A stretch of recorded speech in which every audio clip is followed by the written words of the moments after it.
image of me. In one glance you won't see my true identity. And when our eyes meet, judgments are made. Society dictates. Welcome to your Celebrity Apprentice recap. Correct me if I'm wrong. This is a bunch of celebrities just, on a reality TV show, and they're raising money for charity, right? This isn't actually like, Joe Schmo on The Apprentice trying to get the job of his lifetime. So why all of the fighting? It makes no sense to me. And imagine being the charity that's attached to Lisa Lampenelli. How embarrassed must they be? Raging pit bull who uses the F word every 3 words is raising money for their charity. I mean, if I were, and this is a big if, big if I were ever Celebrity Apprentice material, I would raise money for the Children's Miracle Network. And I'm kind of doubting that the Children's Miracle Network would really be all that thrilled to have my name attached to them if I was walking around acting the way Lisa Lampenelli acts. That's just my opinion, but that's what I'm thinking. Okay. So, we start off the show with Lisa Lampenelli going off on Arsenio because Arsenio has used some foul words to describe Aubrey ODay. He's in the middle of being angry, and Lisa, the ever Aubrey supporter, jumps in and says he's going to look like a horrible person. She's using foul language to counter foul language, and says he'll come off looking bad. And I'm thinking, wrong. Aubrey looked bad last week, not Arsenio. So he was emotional. So Arsenio apologizes to Aubrey, which is a bigger thing than Aubrey or Lisa has ever done on this show, because they've gone on rants, they've yelled at people, they've called people every name in the book, and yet they've never apologized. So then we get Aubrey in confessional saying, last week I left because I was being bullied, and I support GLSEN, which is an anti-bullying initiative, so I'm coming back to stand up to bullies because I don't think, being bullied last week, I have to show that you can stand up to those kinds of people. Sorry, I don't agree. She has been cruel, disrespectful, snide, malicious, and all about her through this entire show. She gets 1 week where someone gives her a little chin music, and they're bullying her. Great. Did you see that? Hear that? That's annoying. It's staying. Anyhow, she gets 1 week. 1 week of a little chin music, and now she's being bullied. Oh, for crying out loud. Stop overusing that word, people. It's a word that should be used for kids who are in school, who are being tortured on a daily basis by other people. If you were on a reality show, would you do us all a favor and stop using the word bully? You volunteered for it. You're a grown-up. Get over it. Moving on. So this week's task is entertainment.com. They're going to make a 60-second commercial that shows the new entertainment app on your phone and online, as opposed to those big, thick books that you used to have to carry around, which you always forgot to take with you when you went out, and then you couldn't use them. So now they have them online, and they're moved into the next century. Dayanna Mendoza steps up as project manager for Team Forte, and Teresa steps up as project manager for Team Unanimous. I think I got the teams right this week. Over on Team Unanimous, they are going with a double entendre type of thing. It is going to be Dad sitting at the table with his wife cutting out coupons, and he hears his daughter in her bedroom with her boyfriend, and she's there talking as if it sounds very sexual, but what they're really doing is looking at the entertainment.com app on the computer, and she's saying all these very sexual things, and Dad barges in, and she goes, oh, hi, Dad, and it's very kind of cute. But the thing about this team is, Paul says to Teresa, oh, by the way, Paul spoke this week. That's a good thing. And they dressed him up all straight-laced, and he was really kind of cute, It was kind of fun to watch that other side of Paul. And they put a sweater on him and colored his beard, covered up his tats, made him look all straight-laced. So Aubrey says in her confessional, Teresa thinks she's a director. Now, Paul had asked Teresa to give her the word action. Teresa was doing a great job directing, but Aubrey, the ever unsupportive, not about her team, all about I've got the best ideas and everybody else is stupid, is in confessional slamming Teresa. Now let me say that I believe that Aubrey made her confessionals all snarky and mean, thinking that that's what sells to the American audience.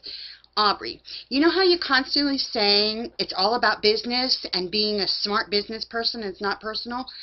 You need to know what audience, what your market is, what your demographics are. This is not the MTV version of Celebrity Apprentice. This is old battle axes like me sitting watching Celebrity Apprentice, listening to your snarky little mouth going, I can't stand that girl.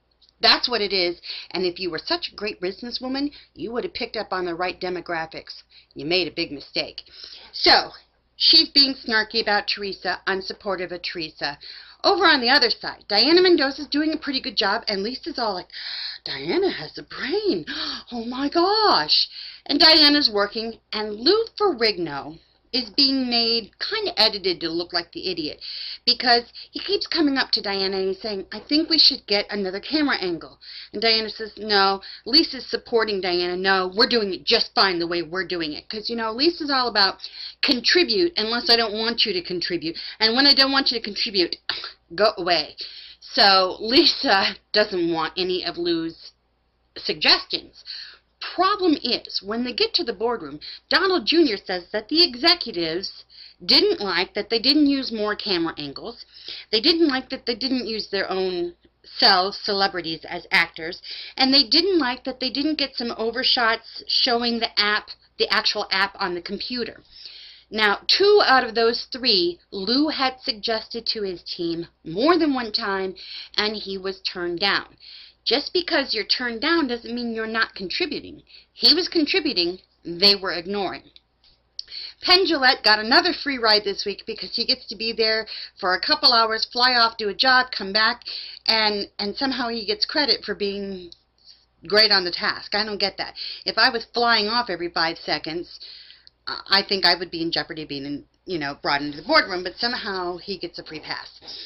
So they come up with an idea that they're going to follow a couple from beginning of dating through marriage, engagement, marriage, honeymoon, and to the baby steps and how you can use the book over and over. It's a cute idea, but it did look rather static. Get to the boardroom, and all freaking amazing craziness happens because Lou steps right up, and Lou has no problem speaking up in the boardroom, and I think people say he's kind of a backstabber because they get to the boardroom and then all of a sudden they hear Lou talking and they're like, wait, you didn't say that to us. But I think Lou's been ignored enough that it's kind of pointless to say to them. So they get to the boardroom and Lou says, I have to tell you right now, Lisa, if you were a man, I'd throw you through that wall. And to which Lisa gets all freaked out about. What Lou is referring to is coming back from the boardroom last week. Lisa was so disgusted that either Lou or Dayanna didn't get fired. She called them effing useless. He heard effing loser. Pretty close. She was yelling and walking away.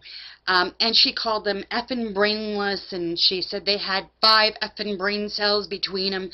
She was humiliating Lou and Dayanna in front of the entire Celebrity Apprentice cast. But that's okay for Lisa to do, because that's, Lisa has the right to scream at people, use foul language, intimidate people. That's okay. Whatever.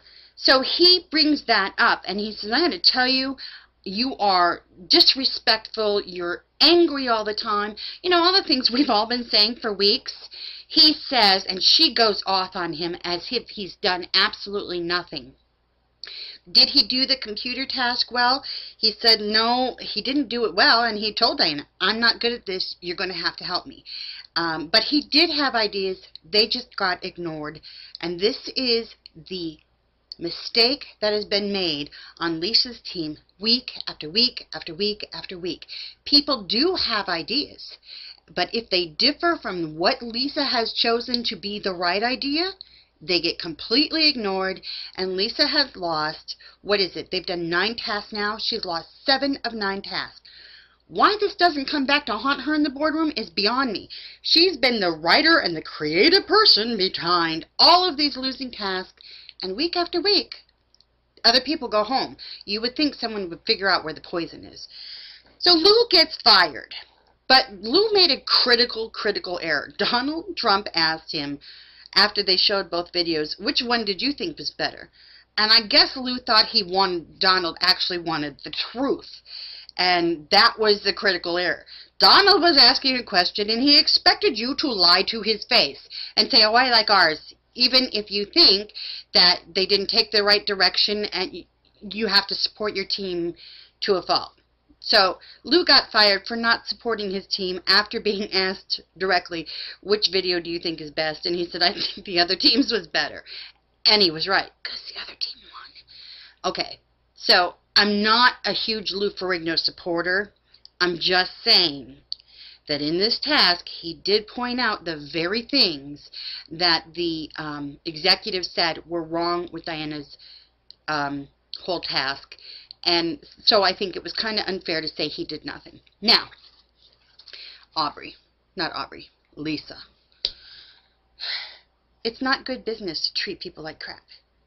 It's just not good business. I don't understand how she is. I just don't get it. I don't get how in the boardroom she is intimidating and just trashy. And if I was a charity, I wouldn't want her name attached to mine. And next week she's going to go off again. And that's the thing. You never know what's going to fire her up. You never know what's going to piss her off. It's crazy. And she's just a very angry person. I can't see anybody working with her well. Apparently she has people who work with her, but it's... Ugh. All right. I like Clay Aiken. I like Paul, even though he doesn't talk very often. I like Arsenio.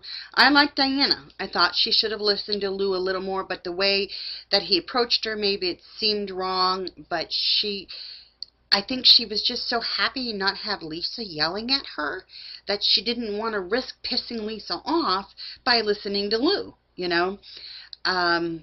So there aren't many people left that I think are great players.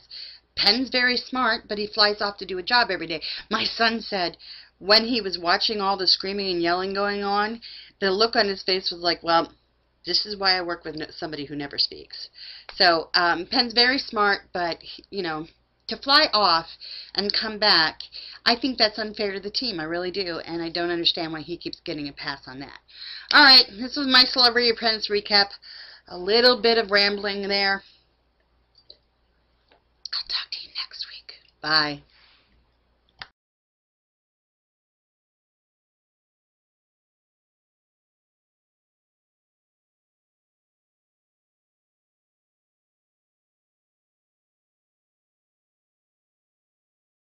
The world has an image of me.